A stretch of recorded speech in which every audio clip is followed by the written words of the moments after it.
Shalom e bem-vindos de volta ao Israel com Aline.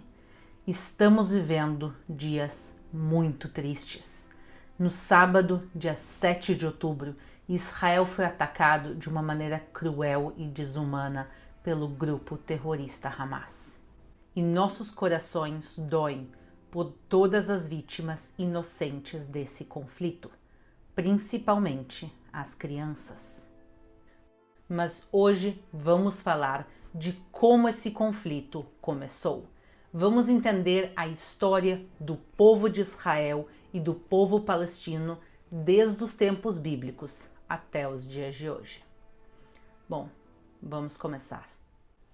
Vamos voltar a mais de 3.000 anos atrás, quando aqui na região viviam as 12 tribos de Israel, que se juntam para formar o que chamamos de o Reino Unido de Israel, onde reinaram reis famosos como Saul, Davi e Salomão.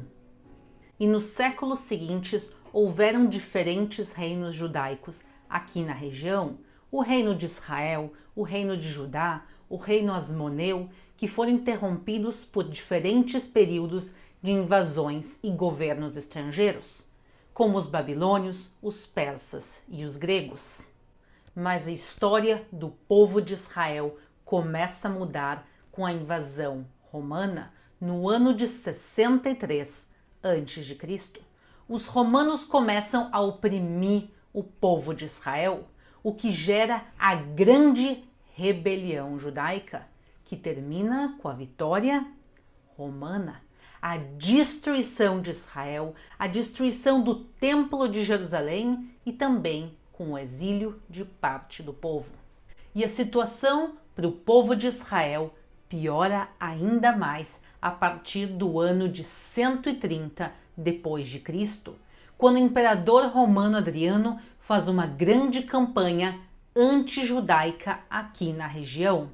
Ele constrói sobre os restos do Templo de Jerusalém um templo pagão em homenagem a Júpiter. Ele muda o nome da cidade de Jerusalém para Aelia Capitolina. E ele muda o nome de toda a região de província Judeia para província Síria-Palestina. Por que justamente esse nome? Primeiro porque a província se expande e engloba a Síria, e Palestina ele coloca em homenagem ao povo filisteu. Ouçam bem esse nome: Pleshet, Filistim, Falestim, Palestina. São diferentes pronúncias do mesmo nome. Então, na prática, ele vai chamar a região de província Sírio-Filisteia. É importante destacar que o povo filisteu já havia desaparecido nessa época. Mas quem foram os filisteus?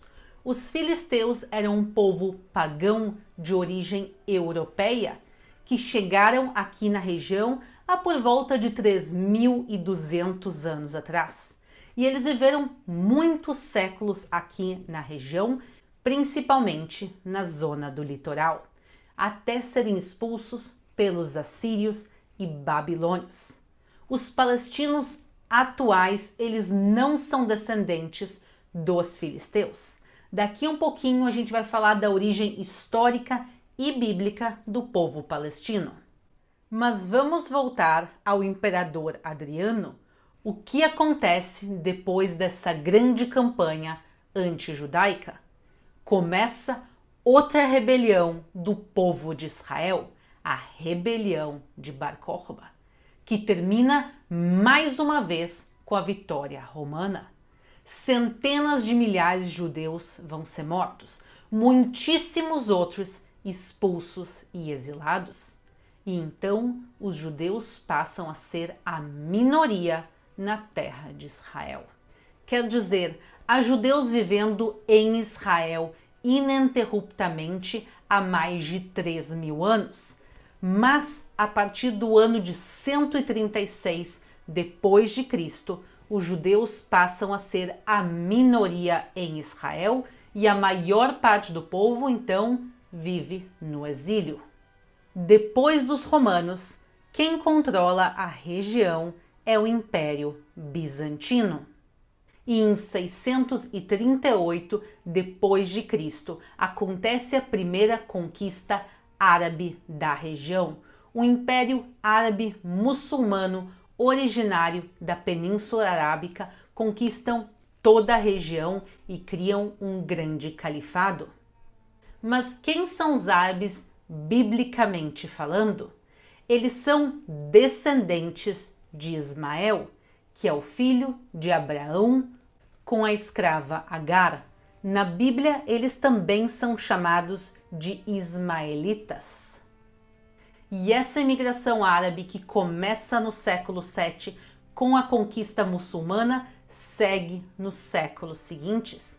Então, os árabes que viviam na Palestina vão adotar o nome da região. Isso quer dizer que os árabes que viviam na Palestina, os árabes palestinos, adotam o nome e hoje são conhecidos simplesmente como palestinos. Historicamente e geneticamente falando, os palestinos são árabes. Isso quer dizer que eles são um povo semita aqui da região e não europeus como os filisteus eram. Nos séculos seguintes, a região seguiu passando de mão em mão entre diferentes impérios e a grande maioria deles proibia a imigração judaica de volta à região. O povo de Israel orava e sonhava em voltar para sua terra, mas a imigração era extremamente restrita. Sim, havia imigração, mas muito limitada por todas as restrições. E enquanto isso, os judeus em muitas partes do mundo sofriam perseguições e matanças. E agora chegamos no ano de 1917, quando a Inglaterra passa a controlar a região. Nesse período, tanto os árabes como os judeus queriam a sua independência e queriam a saída dos britânicos daqui. Era cada um por si e todos contra a Inglaterra. Em 1921, a Inglaterra divide o mandato britânico da Palestina em duas regiões. E 77%, que é toda a parte que nós vemos aqui à direita do mapa, foi entregue aos árabes. Mais especificamente, um governo árabe hashemita. E em 1946, essa região ganha independência total e se transforma no que hoje em dia é chamado de Jordânia. E do resto do território, eles decidem se retirar em 1947. Mas eles entregam a decisão do que deve ser feito aqui para a ONU. A ONU manda observadores e eles vão criar o que se chama o Plano de Partilha de 1947, onde seria criado um Estado árabe e um Estado judaico, e Jerusalém e os arredores ficariam sob controle da própria ONU. Como a gente consegue ver no mapa, a parte verde Israel, a parte amarela Palestina e a parte branca internacional da ONU. Este plano foi levado à votação na Assembleia Geral da ONU em 29 de novembro de 1947 e com a ajuda do brasileiro Oswaldo Aranha, o plano foi aprovado com mais de 2/3 dos votos. A liderança judaica aceita a resolução da ONU e declara a independência do Estado de Israel. Porém, a liderança árabe-palestina e todos os países árabes vizinhos não aceitam a resolução da ONU e declaram guerra contra o Estado de Israel. Esta guerra se chama a Guerra de Independência de Israel e vai terminar com uma vitória de Israel.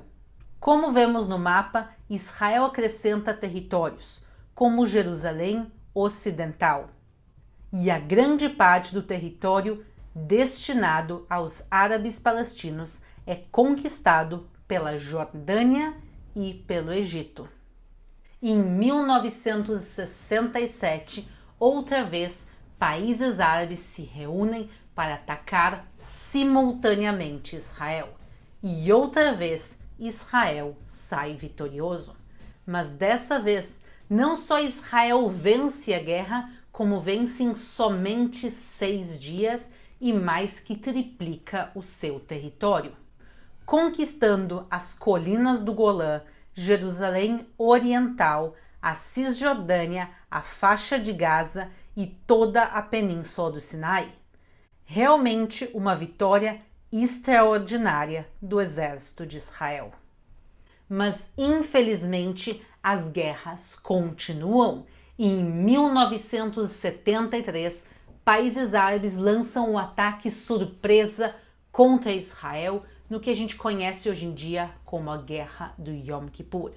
E, mais uma vez, Israel vai sair vitorioso.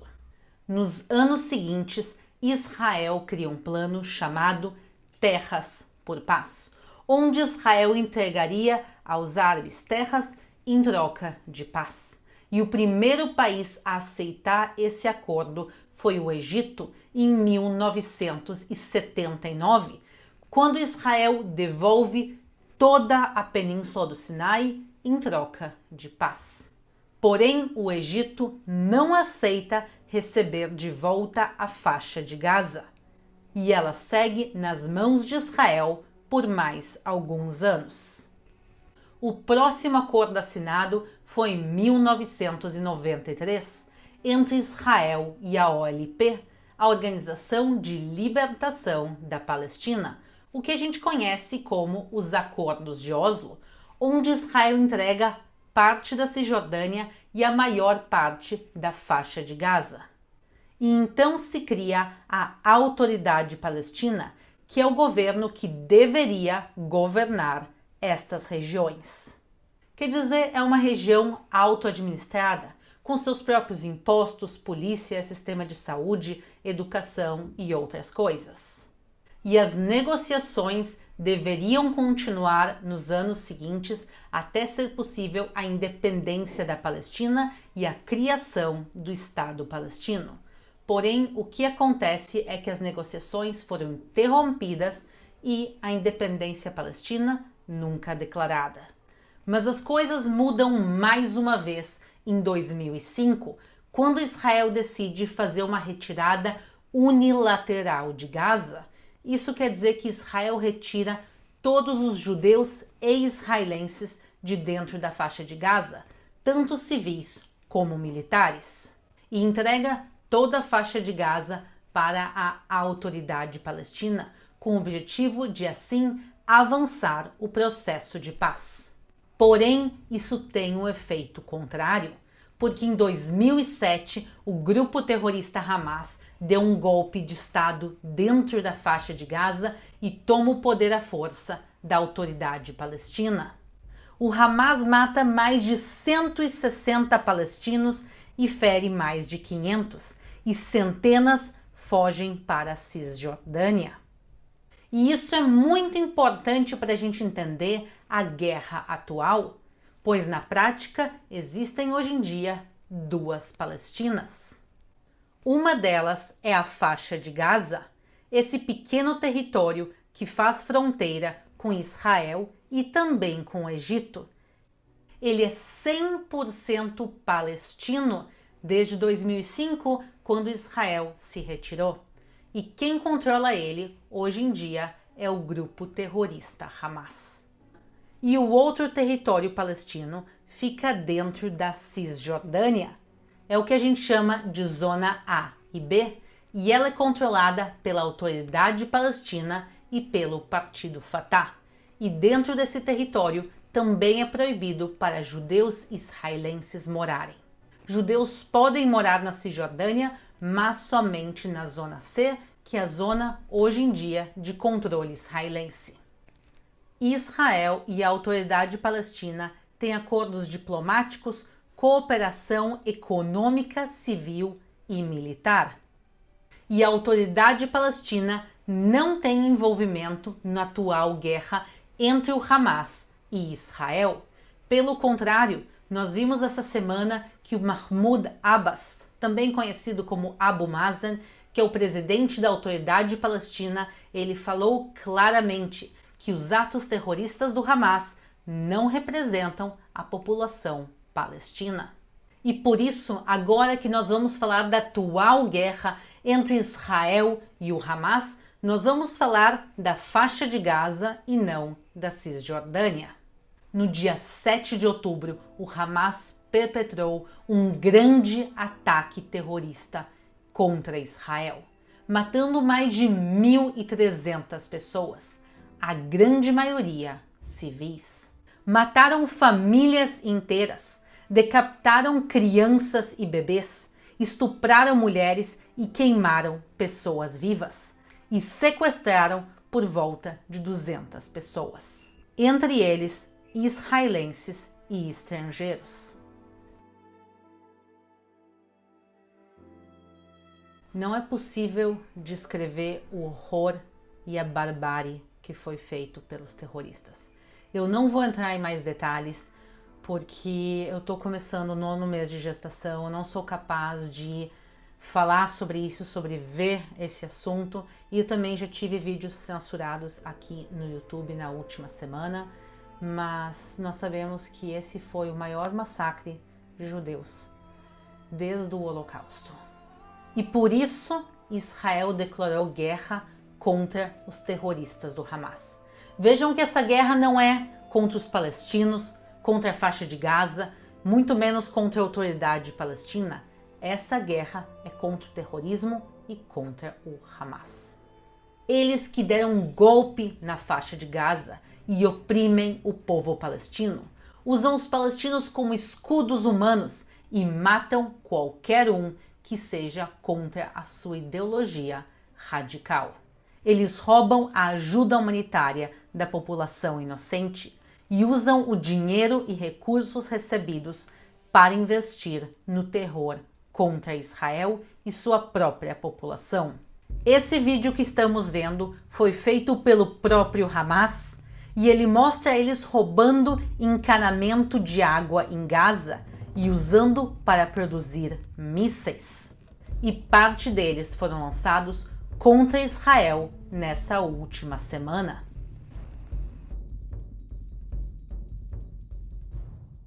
O Hamas não luta pelo bem do povo palestino. Pelo contrário, eles são os maiores causadores do sofrimento dentro da faixa de Gaza e um grande empecilho nas negociações de paz entre Israel e a autoridade palestina. O Hamas não luta pela criação do Estado palestino, e sim eles lutam pela destruição do Estado de Israel, pois a ideologia do Hamas é muito parecida à do ISIS, a do Estado Islâmico. Eles lutam para a construção de um grande califado, um Estado Islâmico em toda a região. Mas vamos ouvir isso diretamente deles. Eu quero ler para vocês agora um trecho do próprio estatuto do Hamas, que eles usam até os dias de hoje. Sois palestinos, a melhor nação surgida na face da terra. Fazei o bem e proibis o mal, e credes em Alá. Se somente os povos do livro, judeus e cristãos, tivessem crido, teria sido melhor para eles. Alguns deles creem, mas a maioria deles é iníqua. Nunca serão capazes de nos causar sério mal, e serão apenas um incômodo. Se vos atacarem, acabarão virando as costas e fugirão e não serão socorridos. Humilhação é a sina deles, onde possam se encontrar. A hora do julgamento não chegará até que os muçulmanos combatam os judeus e terminem por matá-los. E mesmo que os judeus se abriguem por detrás de árvores e pedras, cada árvore e pedra gritará: ó muçulmanos, Ó servos de Alá, há um judeu de trás de mim. Venha e mate-o. Não há solução para o problema palestino a não ser pela Jihad, Guerra Santa, iniciativas de paz, propostas e conferências internacionais são perda de tempo e uma farsa. Como ouvimos, o Hamas não tem interesse pela paz, nem pelo bem do povo palestino, principalmente dos palestinos cristãos. A gente não pode misturar a causa palestina com o terrorismo do Hamas. Juntos nós podemos vencer o terrorismo para o bem da população palestina e da população israelense. Vamos juntos orar pela paz e por todas as vítimas inocentes desse terrível conflito. Shalom.